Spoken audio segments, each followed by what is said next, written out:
கிறிஸ்துவில் பிரியமான உறவுகளே, சிலுவை என்பது, சிலுவை சாவு என்பது ஒரு மடமைக்கு சமம் என்று யூதர்கள் கருதி கொண்டிருந்த அந்த சரணத்தை நாம் பார்க்கிறோம்.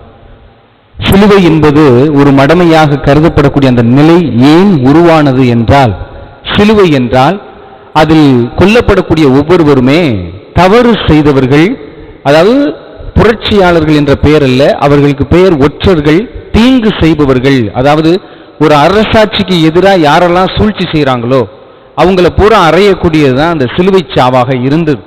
எதிராக ஒரு அரசனுக்கு எதிராக யாரெல்லாம் போராடுகிறார்களோ அவர்களையெல்லாம் அந்த சிலுவை சாவை கொடுப்பாங்க. அப்ப சிலுவை சாவு எப்படி இருக்கும் என்றால், இப்ப எருசலேமுக்கு போற வழி இப்படிதான் இருக்கு அப்படின்னா, அந்த வழி நெடுகிலும் ஓரத்துல நம்ம எப்படி ஹைவேஸ்ல புளிய மரம் நட்டு வைக்கிறோமோ அது மாதிரி அவங்க சிலுவையை நட்டு வச்சுக்கிடுவாங்க. அந்த சிலுவையை நட்டு வச்சுட்டு அதுல அந்த நபர்களை அடித்து அரைந்து அதுல கட்டி வச்சிருப்பாங்க. அவங்க உடனே சாக மாட்டாங்க, கொஞ்சம் கொஞ்சமா துடிச்சு சாகணும் அப்படிங்கிறது அவங்களுடைய நிலம். அது பறவைகள் கொத்தலாம், அவர்கள் பசியோடு இருந்து அப்படியே தன்னுடைய உடல் முழுவதும் இரத்தம் பாய்ந்து இறக்கலாம். சில நேரங்களில் அவருடைய பாதங்களில் ஒரு ஈட்டியை வைத்து குத்தி விடுவார்கள், இரத்தம் கடைசி சொட்டு வரை கீழே சிந்தி சிந்தி அவர்கள் சாகக்கூடிய அந்த கொடூரமான நிலையைத்தான் சிலுவை சாவு. அதை யூதர்கள் ஒரு அருவருப்பாக கருதினர். அந்த சிலுவை பார்த்தாலே அவர்களுக்கு தீட்டு என்பதனால் அவர்களுக்கு தனி பாதை கூட வைத்திருந்த சூழ்நிலையை நாம் பார்க்கிறோம். அதனால்தான் யூதர்களை பொறுத்தவரையிலும் அந்த சிலுவை அடையாளத்தை பார்த்தாலே அவர்களுக்கு தீட்டாக கருதப்பட்டது. இது முதல் பார்வை. இரண்டாவது பார்வை, கான்ஸ்டன்டைன் நோபல் அவர் போருக்கு செல்லும் போது பல முறை தோல்வியை மட்டுமே தழுவக்கூடிய அந்த நிலையை பார்க்கிறோம். திடீரென்று அவர் கடவுளிடம் வேண்டி அவர் உறங்குகிறார். உறங்கிய பொழுது அவர் கனவில் வந்தது அந்த சிலுவை அடையாளமிட்ட அந்த கொடி. அந்த கொடியை தன்னுடைய போருக்கு முன்னே நிறுத்தி அந்த கொடியின் மூலமாக அவர் போருக்கு செல்கிறார், அந்த போரிலே வெற்றி பெறுகிறார். அதனால தான் அந்த போரின் பெயர் சிலுவை போர் என சொல்லப்படுகிறது கான்ஸ்டன்டைன் நோபலினால். இது இரண்டாவது பார்வை. மூன்றாவது பார்வை, ஒரு சிறுவன் நான் இயேசுவோடு உரையாட வேண்டும், எப்படி உரையாட வேண்டும், நான் இயேசுவை பார்க்க வேண்டும் என்று கேட்டுக்கொண்டிருந்தான். அப்பொழுது அங்கிருந்த ஒரு குரு சொன்னாராம், நீ இயேசுவை பார்க்க வேண்டும் என்றால் அடியில் அமர்ந்து சிலுவையை மட்டும் பார், ஏனென்றால் அது விண்ணுக்கும் மண்ணுக்கும் தொடர்பு இருக்கிறது. அதனால தான் ஆண்டவர் இயேசு கிறிஸ்து சொல்வார், மாண்ட மகனை தவிர வேறு யாரும் ஏறி செல்லவோ இறங்கி வரவோ முடியாது அப்படிங்கிறது அதனுடைய பொருள்.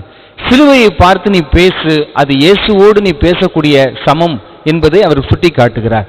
எனவே சிலுவை என்பது அவர்களுக்கு மடமையாக இருந்தது, ஆனால் இயேசு கிறிஸ்துவுக்கோ அது மீட்பு அளிக்கக்கூடிய ஒரு கருவியாக இருந்தது. கட்டுக்கதையாக கூட சொல்லுவார்கள், யோசேப்பு ஒரு ஆசாரியாக இருந்தார், அதாவது மரப்பலகையில் செய்யக்கூடிய மனிதராக இருந்தார். அப்பொழுதே இயேசு கிறிஸ்து யோசேப்புவுக்கு கட்டைகள் எடுத்து கொடுக்கக்கூடிய அந்த உதவியையும் அவர் மேற்கொண்டிருக்கிறார். அன்னை மரியாள் பார்த்து அவர் சொல்ல போது யோசேப்பு சொல்லியிருக்கிறார், சிலுவை மட்டும் நாம் செய்யக்கூடாது மகனே அப்படின்னு சொல்லுவார். ஏன் சிலுவை செய்யக்கூடாது அப்படின்னு சொல்லும் போது, அது பல மனிதர்களை அநியாயமாக கொல்லக்கூடிய ஒரு சூழ்நிலை, நாம் செய்யக்கூடிய தொழில் பிறருடைய உயிரை என்னாலும் வாங்கக்கூடாது என்று சொல்லும் போது அன்னை மரியாள் சொல்லுவார், நாம் பிறரை வாழ்வு அளிக்க அந்த சிலுவையை சுமக்க வேண்டுமே ஒழிய எவரையும் சாகடிக்க அதை சுமக்க கூடாது என்று தன்னுடைய மகனுக்கு சொல்லி வளர்த்ததாக ஒரு குறிப்பு இருக்கிறது. எனவே அப்படிப்பட்ட அந்த சூழ்நிலையில் பிறர் வாழ்வு பெறும் பொருட்டு ஆண்டவர் இயேசு கிறிஸ்து தன் நிலையை பற்றி பிடித்து கொண்டிருக்காமல் மண்ணுலகில் பிறக்கிறார், சிலுவையை சுமக்கிறார். அனைவரும் மடமையாக பார்த்த அந்த சிலுவை ஆண்டவர் இயேசு கிறிஸ்துவினால் இன்று அது உன்னதமான ஒரு நிலைக்கு உயர்த்தப்பட்டிருக்கிறது என்று சொல்லப்படுகிறது.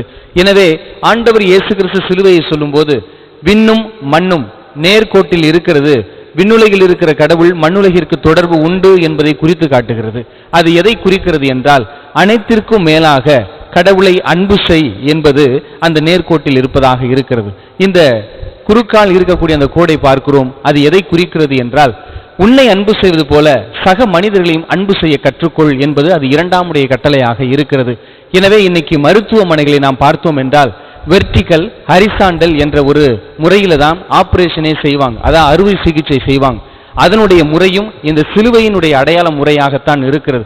ஒரு குழந்தை பெற்றெடுக்கக்கூடிய ஒரு சூழ்நிலையில் நாம் பார்க்கிறோம், அவளுக்கு ஒரு முறை வெர்டிகல் பண்ணிட்டாங்கன்னா அடுத்த ஹரிசாண்டல்ல பண்ணணும், அவ்வளவுதான். இதுக்கு மேல போச்சு அப்படின்னா அவர்களை நாம் காப்பாற்ற முடியாது என்ற ஒரு குறிப்பை கூட அந்த மருத்துவர்கள் சொல்வார்கள். அதனால தான் எந்த ஒரு இடத்தில் எந்த ஒரு தொழிலை தொடங்குவதற்கு முன்பாக கிறிஸ்தவ மருத்துவர்கள் முதலாக சிலுவை அடையாளத்தை வரைந்த பிறகுதான் அவர்கள் அறுவை சிகிச்சையவே செய்ய சொல்வார்கள். அதனால தான் எந்த மருத்துவர்கள்ட்ட நீங்கள் கேட்டாலும் இவர்களை காப்பாற்ற முடியாதுன்னு சொல்றதை விட உங்கள் கடவுளை நீங்கள் வேண்டிக் கொள்ளுங்கள், கடவுளை நல்லா வேண்டுங்க அப்படின்னு சொல்லி அவர்கள் தன்னுடைய அறுவை சிகிச்சையை தொடங்குவார்கள். எனவே சிலுவை என்பது வாழ்வு தரக்கூடிய, ஒரு மீட்பு தரக்கூடிய ஒன்றாக இருக்கிறது என்பதை நாம் பார்க்கிறோம். நம்முடைய சகோதர மதமாகிய இந்து மதத்தை பார்க்கும் என்றால் பூ மிதிக்கிறது அப்படின்னு சொல்லுவாங்க. பூ மிதிக்கிறது என்றால் நெருப்பை கொட்டி அதன் வழியாக செல்லக்கூடிய அந்த சூழ்நிலையை பார்க்கிறோம். அதன் மூலமாக தங்களுடைய பாவங்கள் கரைக்கப்படுகிறது. நாங்கள் மீண்டும் புது நெருப்பில் சுடப்பட்டு புதிதாக வரக்கூடிய அந்த மனிதர்களை சுட்டி காட்டப்படுகிறது என்று சொல்வார்கள்.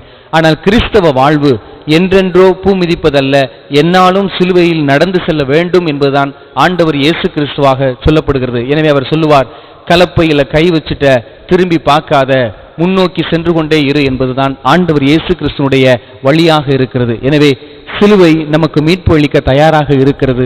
நாம் சிலுவையிடம் சரணடைய தயாராக இருக்கிறோமா என்று சிந்தித்து பார்க்க வேண்டும். அனைத்து மரங்களும் ஒன்று கூடி மனிதர்களை பார்த்து கேட்டதாம், மனிதர்களே, எங்களை கொண்டு 1000 சிலுவைகள் செய்கிறீர்கள், 1,00,000 சிலுவைகள் செய்கிறீர்கள், நல்லதுதான். ஆனால் உங்களை கொண்டு ஒரு இயேசுவை கூட செய்ய முடியவில்லையே, நீங்கள் எல்லாம் என்ன பிறவிகள் என்று மரங்கள் அனைத்தும் இணைந்து மனிதராகிய நம்மை பார்த்து கேட்டதாம். எனவே மரங்கள் சிலுவையை கொடுக்க தயாராக இருக்கிறது. மனிதர்களாகிய நாம் சிலுவையை சுமக்க தயாராக இருக்கிறோமா என்று சிந்தித்து பார்ப்போம். ஆமென்.